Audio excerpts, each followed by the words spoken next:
Aujourd'hui je se retrouve pour une nouvelle vidéo street art. J'ai envie de faire de plus en plus de vidéos art, donc si tu kiffes ça, franchement dis-le moi en commentaire pour que j'en fasse sur plein de sujets différents. Le but c'est de te faire un format rapide où tu apprennes des choses, que ça te donne envie de créer, que ça te donne des idées et que ça t'inspire tout simplement. Du coup aujourd'hui pour le street art, la vidéo va être en plusieurs parties. Déjà je vais te présenter ce que c'est que le street art, ensuite je vais te montrer les différents types de graphes qui existent. Après on va bouger sur Paname et je vais te montrer des lieux où tu peux voir du graffiti, faire des visites, etc. Et ensuite, je vais te montrer du coup sur papier comment tu peux t'entraîner à créer des pochoirs. Si tu veux voilà, un peu découvrir ce que c'est. Donc c'est parti, on commence tout de suite.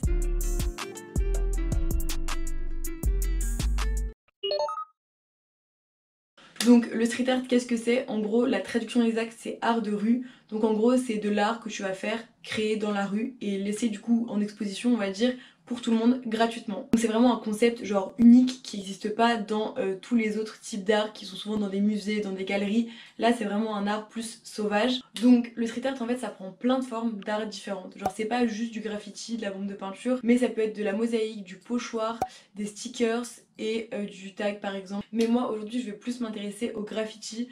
Donc le graffiti en fait c'est le fait de dessiner, de peindre ou d'inscrire donc plutôt des lettres dans l'espace public. Comme tu vois les graffitis, toutes les grosses lettres avec toutes les couleurs etc. On en voit H24 dans le métro, dans le RER.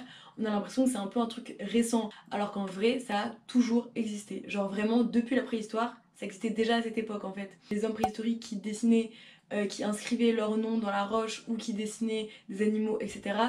C'est déjà une forme de street art parce qu'en fait, ils laissaient une trace de leur passage sur Terre, sur un espace public. Donc le graffiti, comme on le connaît aujourd'hui, ça a vraiment commencé dans la Seconde Guerre mondiale. En gros, c'est un gars qui s'appelait Kilroy, qui travaillait dans une industrie de cargaison, d'armement et tout. À chaque fois, en fait, il avait des cargaisons qui arrivaient et il devait marquer du coup qu'il avait bien vérifié toute la boîte, que tout allait bien. Donc au lieu de faire juste une petite croix basique comme ça avec sa bombe, lui il écrivait Kilroy was here. En fait, c'est vraiment comme ça que le graffiti ça a commencé parce que en envoyant ces boîtes là, les soldats en Europe voyaient en fait ce tag là et après avec le temps en fait quand il y a eu la fin de la guerre et les soldats qui avaient tous vu du coup pendant des années ces cargaisons passer avec ce logo un peu Kilroy was here, bah en fait ils l'ont repris, ils venaient marquer un peu en hommage à lui Kilroy was here sur les murs. Après dans les années genre 70-80 il y a le hip hop qui a débarqué à New York, les gens ils ont commencé à former des squads, des crews, en gros c'est des groupes de personnes qui se rassemblent autour de la même culture du hip hop. Donc c'est principalement une culture qui rassemble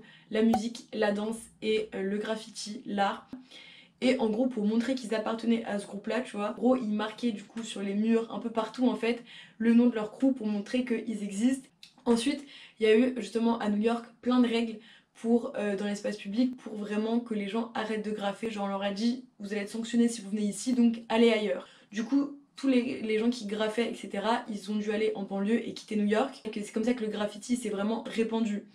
Après, il s'est répandu aussi en Europe et un peu partout dans le monde, grâce du coup à la culture du hip-hop qui a commencé à envahir petit à petit tous les pays, et aussi grâce aux writers.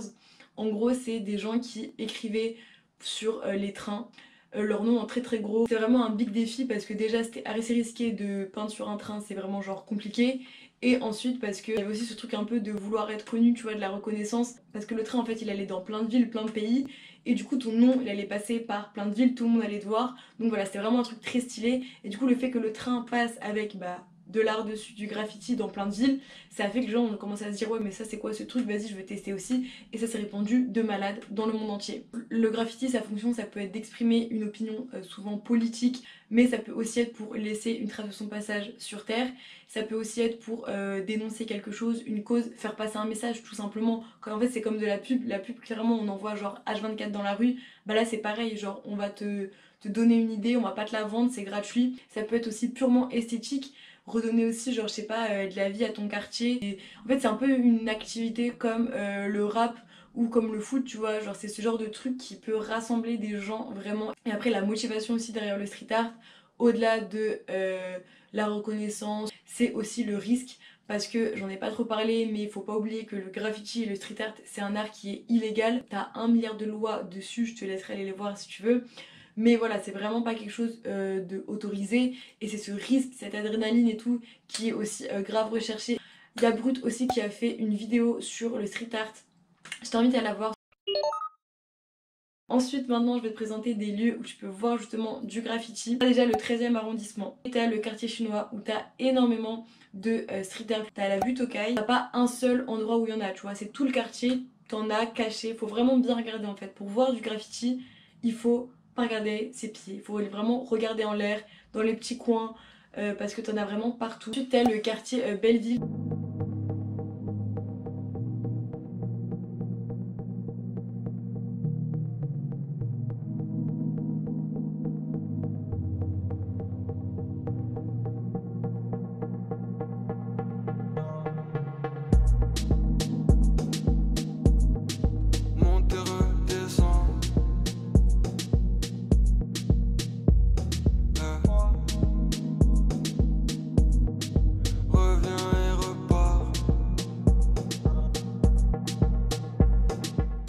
Si tu veux après faire des visites entre guillemets et découvrir des endroits, en gros ça s'appelle Paris Zigzag. Ils te font découvrir plein de lieux secrets, historiques, insolites, cachés dans Paris. C'est trop cool, plein de catégories différentes. Faire du coup des visites guidées, c'est pas du tout chiant. De base j'aime pas trop les visites guidées, j'en ai fait une, elle était incroyable vraiment, donc c'est payant du coup. Mais sur ce site là t'as plein aussi de promenades qui te proposent de balades sur le street art justement mais gratuites. Et ensuite pour finir, je vais te parler du lave automatique. Donc ça c'est dans le 13e, un concept que j'ai jamais vu autre part. C'est à la fois une expo et à la fois une boutique en fait. Donc déjà t'as toute une partie librairie, t'as plein de livres sur tout le street art qui existe, tout le graffiti. Tu peux en apprendre, tu peux apprendre un milliard de trucs, c'est passionnant vraiment. Je suis restée trop de temps là-bas. Tu peux acheter des bombes de peinture, tu peux aussi acheter des Posca, des stylos, etc. Si tu veux commencer à faire du graffiti, je t'encourage à 200%. Et à côté, juste à côté du magasin, t'as un énorme escalier qui donne sur une rue. Et dans l'escalier en fait est plein rempli de graffiti et de street art. C'est hyper beau vraiment, genre t'as une exposition littéralement dans la rue, dans un escalier comme ça. Tu le descends et après t'as encore un énorme espace dans la rue sur plein de murs avec plein de street art. Donc vraiment c'est un endroit trop inspirant, trop beau, moi j'ai adoré. Je l'apprécie mais si elle savait que j'avais 4, chérie 4, série de sirop dans la tasse, chérie ça, fait rire glace, chérie dans la tasse, baby couleur raspberry. Je vois des liasses, baby mais je suis toujours pas guéri, lâche des rimes, je mets des claques, terrible sirota, mérica, stérique, je meurs comme une étoile, sur ton Blackberry, pas terrible, yeah. Connor Sarah, nique le bonheur, ton départ, eh.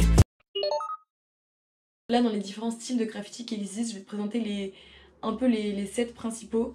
D'abord il y a le tag, donc ça en gros c'est souvent le nom de l'artiste, c'est fait généralement soit à la bombe, soit avec un stylo, un Posca, ce genre de truc là tu vois.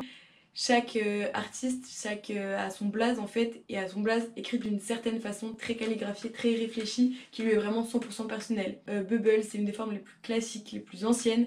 En gros c'est des lettres qui sont comme gonflées, elles sont assez grosses, assez rondes, assez douces en fait, comme si c'était des petites bulles très clairement. Donc souvent c'est des lettres qui sont très rapides à faire, parce que tu fais un remplissage, un contour, c'est fini. C'est pour ça qu'on peut l'utiliser sur des trains, on en trouve beaucoup tu vois.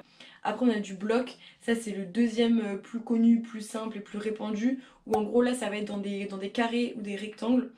Tu vas former tes lettres.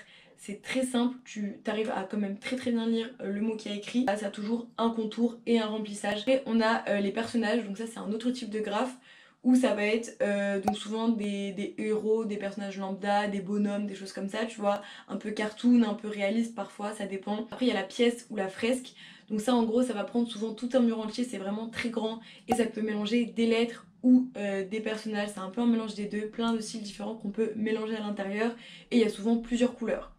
Après du coup on a la 3D, donc la 3D ça va être des lettres, un lettrage ça s'appelle avec des contours, et on va essayer du coup de donner vraiment une impression de perspective, de grandeur tu vois à l'écriture. On va vraiment jouer sur les ombres, les lumières, on va mettre des hachures. Après on a le wild style, donc c'est le style sauvage.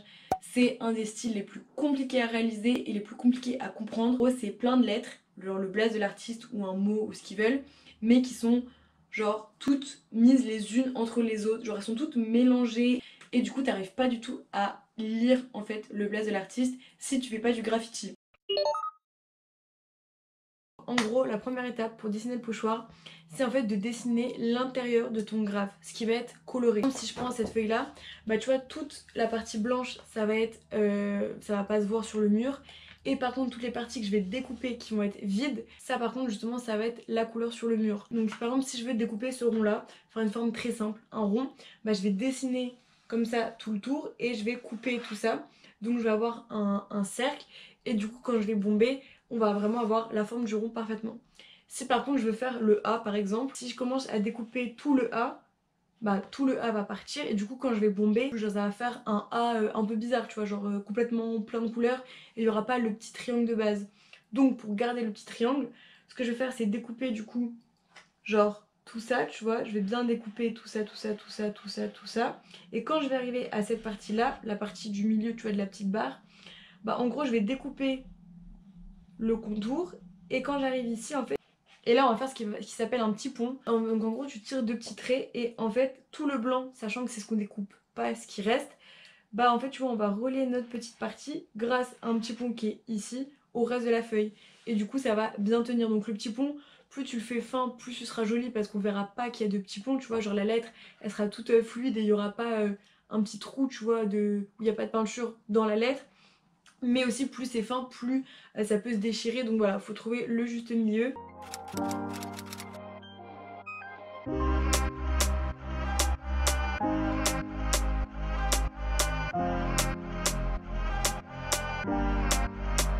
Tell me what you want, emotions out of control, yeah.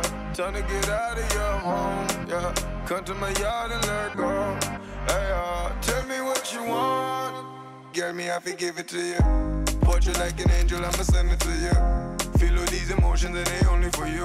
Miss your body in the lockdown, darling, can you come through? Sweet, sweet like sugar.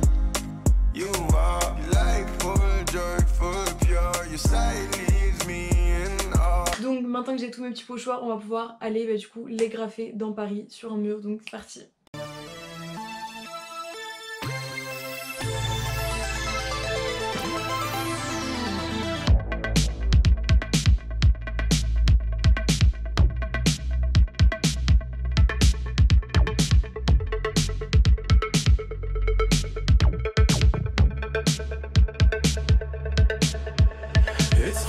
My time again. I've soaken up the moon, can't sleep. Le premier c'est un magazine, c'est Paris ton quart. Il en existe 1 milliard qui sont sortis, ils coûtent à peu près 5 € et ils sont hyper complets je trouve. Genre vraiment, c'est pas un magazine qui se fait en 2 minutes. Il y a un nombre incalculable de pages et t'as énormément de photos. T'as pas, voilà, c'est pas que des choses à lire ou quoi, c'est très visuel. Ça te parle du street art, ça te fait découvrir plein d'artistes trop cool. T'as aussi des interviews qui permettent de comprendre un petit peu l'univers de ces street artistes. Et t'as même une petite BD, donc vraiment c'est incroyable. Et ensuite t'as un livre qui s'appelle Le Mural XXL. On me l'a offert à mon anniversaire et il est incroyable. C'est un énorme livre qui te présente les plus grands murs donc de street art. Donc c'est pas du graffiti, c'est vraiment des artistes qui sont payés pour le coup de street art dans le monde. Et t'as plein d'univers différents, vraiment, genre c'est hyper complet et hyper vaste. Tu peux découvrir plein d'artistes comme ça et après les retrouver sur les réseaux, les retrouver sur internet.